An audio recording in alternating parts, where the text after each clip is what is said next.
Salut les amis, c'est Vincent, vous êtes sur Vincent Quête et j'espère que vous allez bien. Je reviens pour vous aujourd'hui sur les 10 grands titres de l'actu de ce mois d'octobre. 31 jours d'actualité en condensé.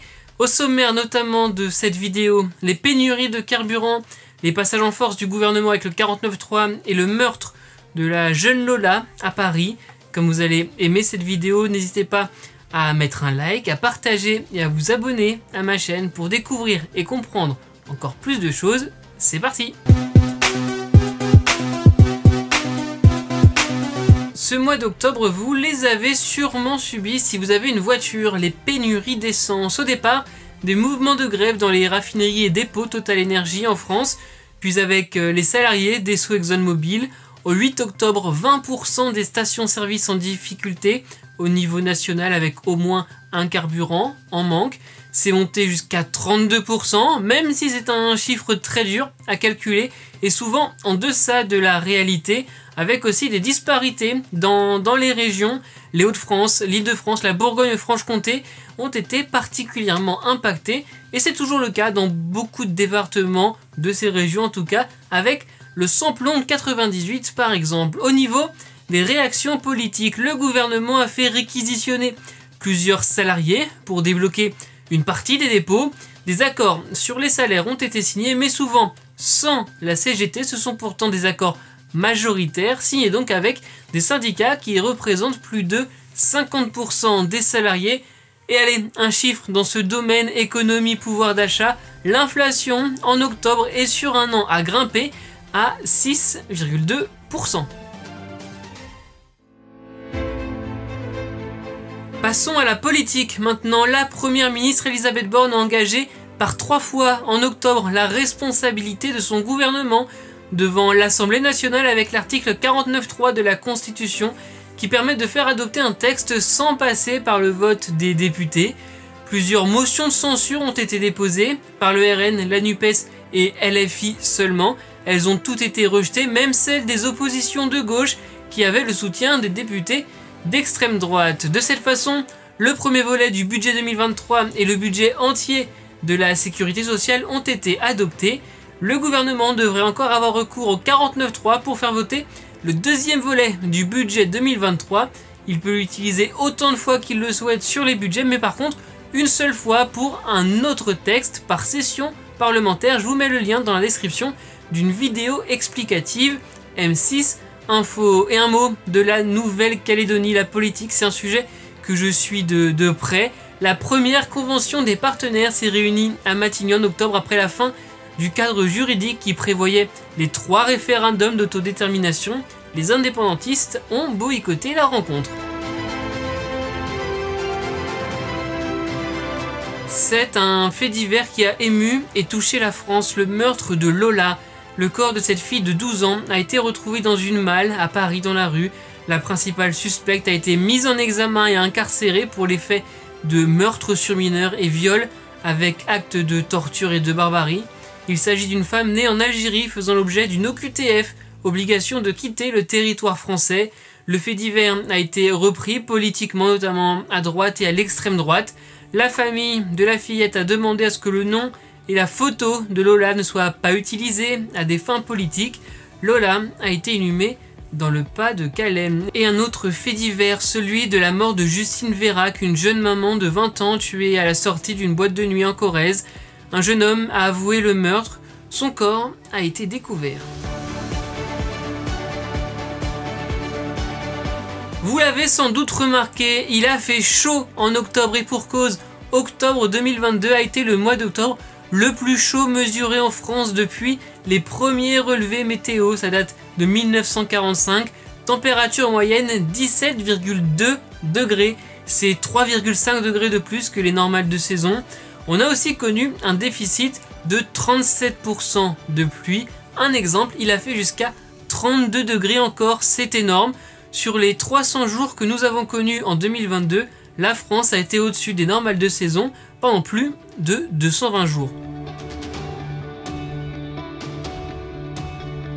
C'est la fin, ou pas d'ailleurs, d'un feuilleton qui n'en finissait plus de rebondir. Le milliardaire Elon Musk a pris le contrôle du réseau social Twitter. Au début du mois, il avait annoncé à nouveau son envie d'en faire l'acquisition après des menaces de procès. Elon Musk dit vouloir libérer l'application, ce n'est pas moi qui le dis. À peine avait-il pris le contrôle de Twitter qu'il avait licencié le PDG, le directeur financier et la responsable des affaires juridiques. Il veut licencier une grande majorité des employés. Sans m'avancer, je pense pouvoir dire qu'Elon Musk va nous réserver des surprises avec Twitter.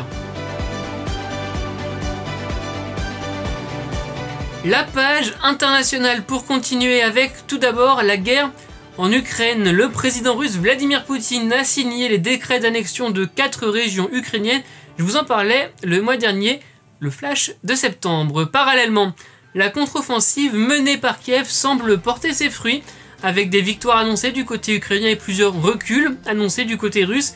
Mais c'est sans compter sur les attaques par drones kamikazes menées par Moscou, des drones venus tout droit d'Iran.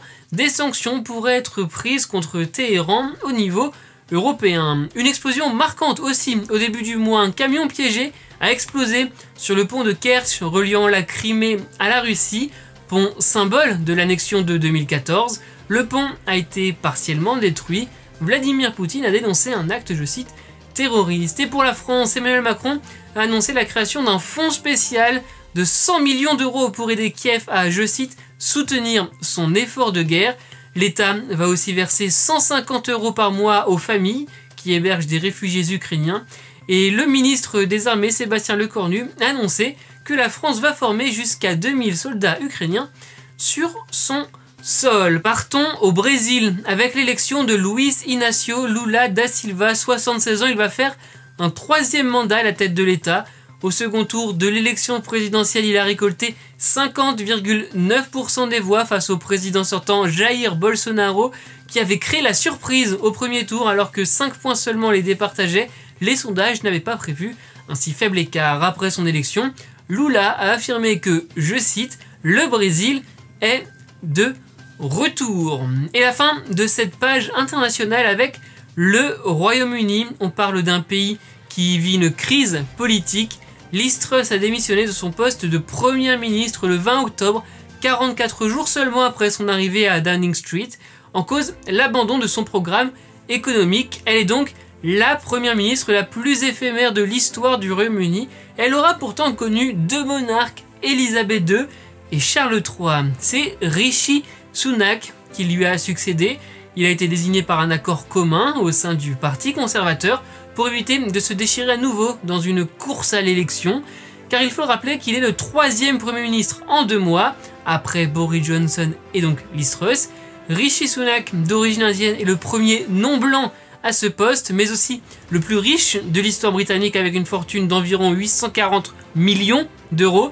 Et enfin, il est le plus jeune Premier ministre britannique, il a 42 ans. Allez, je vous parle maintenant de polémiques qui font du bruit sur les réseaux sociaux et peut-être chez vous, en famille, lors des repas pendant ces vacances scolaires. De nombreux actes de vandalisme ont touché des œuvres d'art ou des bâtiments. Des militants écologistes à l'origine de ces coups d'éclat pour dénoncer, selon eux, l'inaction contre le dérèglement climatique, inaction de la part des gouvernements. Les cibles ce mois-ci, les tournesols de Vincent Van Gogh à Londres, les meules de Claude Monet en Allemagne, une statue de cire du roi Charles III au Royaume-Uni, ou encore la jeune fille à la perle de Johannes Vermeer aux Pays-Bas. Je peux aussi citer le drapeau français sur le Panthéon à Paris, mis en berne, ou encore plusieurs axes routiers coupés à la circulation. Le focus est donc mis sur leur action et donc l'inaction supposée des gouvernements face au dérèglement climatique.